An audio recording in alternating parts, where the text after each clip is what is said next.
মানে 3 দিনীয়া কাৰ্যসূচী হ'ব। প্ৰথম দিনাৰ কথাটো আপোনালোকক আগতেই জনালোঁ যে দ্বিতীয় দিনা যিটো এই দিনাই তাৰমানে আমাৰ বিশেষকৈ বিশিষ্ট অতিথিসকলক তাৰমানে নিমন্ত্ৰণ কৰা হ'ব সেইদিনা উপস্থিত থাকিবৰ কাৰণে। আৰু তৃতীয় দিনা হ'ল আমাৰ গোটেই গাঁওখনে সেইদিনাহে তাৰমানে সকলোৱে মিলি জুলি মিলা প্ৰীতিৰে ঐক্য সেনাজৰেৰে সেইদিনা ভোজ ভাত খোৱা হ'ব। কিন্তু প্ৰথম দিনা আৰু দ্বিতীয় দিনা আমি আলহী অতিথি যিসকল আমাৰ গাঁৱৰ পৰা বিয়া বাৰু হৈছে, ধৰক অসম তথা ভাৰতবৰ্ষৰ চুকে কোণে বিয়া বাৰু হৈছে, এই সকলোবিলাকক আমি নিমন্ত্ৰণ কৰোঁ।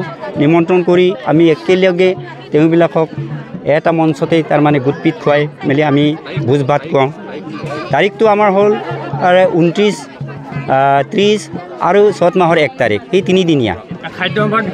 খাদ্য সম্ভাৰ আমাৰতো প্ৰধান তাৰমানে খাদ্য সম্ভাৰ হিচাপে গাহৰিৰ লগত তাৰমানে যিটো আমাৰ আগমঙহ বুলি কয়, এই আগমঙৰ লগত তেজৰ লগত আমি বনপাত বেছি ধৰণে আমি ব্যৱহাৰ কৰোঁ।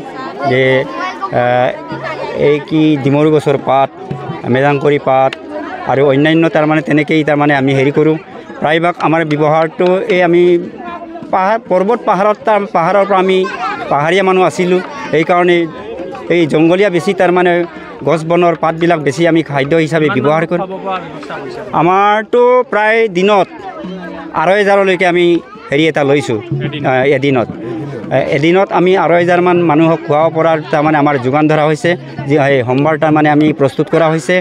গতিকে দিনত আমি কমেও তাৰমানে 2,500 মান মানুহক আমি অতিথিক তাৰমানে ভোজ ভাত খুৱাব পাৰিম বুলি তাৰমানে আমি ভাবিছোঁ।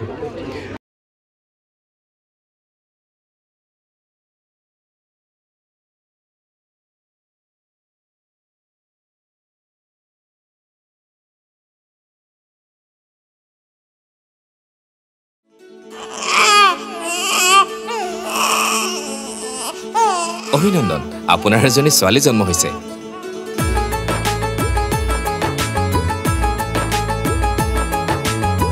লাহি পাহি এজনী পৰি